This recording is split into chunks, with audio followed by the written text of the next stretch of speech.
बिस्मिल्लाहिर्रहमानिर्रहीम। अस्सलामुअलैकुम फ्रेंड्स, आज के ताज़ा तरीन सऊदी अरब के गोल्ड रेट्स के साथ मैं आपकी खिदमत में हाजिर हूँ। आज इंटरनेशनल मार्केट में गोल्ड की कीमत में इजाफा हुआ है, इससे सऊदी अरब में भी गोल्ड की कीमत बढ़ गई है। आलमी मार्केट में गोल्ड की कीमत में $13 फी औंस का इजाफा हुआ है। $13 फी औंस के इजाफे के बाद अब इंटरनेशनल मार्केट में गोल्ड की कीमत $1792 फी औंस पर पहुंच गई है। चलते हैं आज सऊदी अरब में गोल्ड रेट्स की तरफ। आज सऊदी अरब में फी औंस सोने की कीमत है 6,737 रियाल और 92 हलाला। आज सऊदी अरब में फी किलो सोने की कीमत है 2,16,653 रियाल। 18 कैरेट गोल्ड की फी ग्राम कीमत है 162 रियाल और 49 हलाला।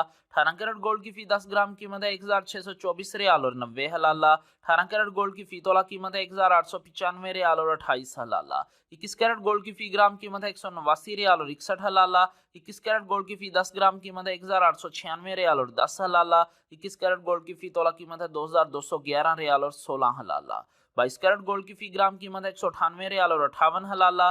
22 कैरेट गोल्ड की फी 10 ग्राम कीमत है 1,985 रियाल और 80 हलाला। 22 कैरेट गोल्ड की फी तोला कीमत है 2,316 रियाल और 29 हलाला। 24 कैरेट गोल्ड की फी ग्राम कीमत है 216 रियाल और 65 हलाला। 24 कैरेट गोल्ड की फी 10 ग्राम कीमत है 2,166 रियाल और 50 हलाला। 24 कैरेट गोल्ड की फी तोला कीमत है 2,527 रियाल और 5 हलाला। जी हाँ, 2,527 रियाल और 5 हलाला 24 कैरेट गोल्ड की फी तोला कीमत है सऊदी अरब में। इंशाल्लाह मिलते हैं अगली वीडियो में, तब तक के लिए अल्लाह हाफिज।